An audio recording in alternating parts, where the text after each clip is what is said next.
வெளிநாட்டில் பிறக்கிற குழந்தைகளுக்கு ஜாதகத்தை எப்படி எழுதுறது? இது நிறைய பேர் கிளியராக எழுதிடுறாங்க. ஒரு சிலருக்கு சில சிக்கல்கள், கன்ஃபியூஷன் ஆகிடுறாங்க. அது எப்படிங்கிறத நம்ம இப்போ பார்க்கலாம்.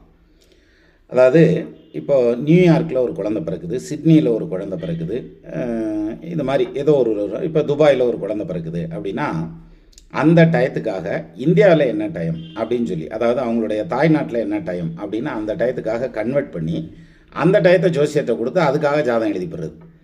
ஆக்சுவலாக இந்த ஜாதகம் எழுதுறது தப்பு. இது மாதிரி எழுதக்கூடாது. முதல்ல ஜோசியர்கிட்ட இந்த நாட்டில் இந்த குழந்தை பிறந்தது, இந்த ஊரில் பிறந்தது, இத்தனை மணிக்கு அந்த ஊர் டயத்துக்கு பிறந்துச்சுன்னு சொல்லிட்டா கூட அவங்க கணக்கெடுத்துக்கிடுவாங்க. சிலர் அதையே மறைச்சி ஜோசியருக்கு அந்த நாலேஜ் இருக்காது, அதனால் நம்மளே சொல்லிடுவோம் அப்படின்னு சொல்லி அப்படி சொல்லிடுவாங்க. அப்படி சொல்லிடக்கூடாது.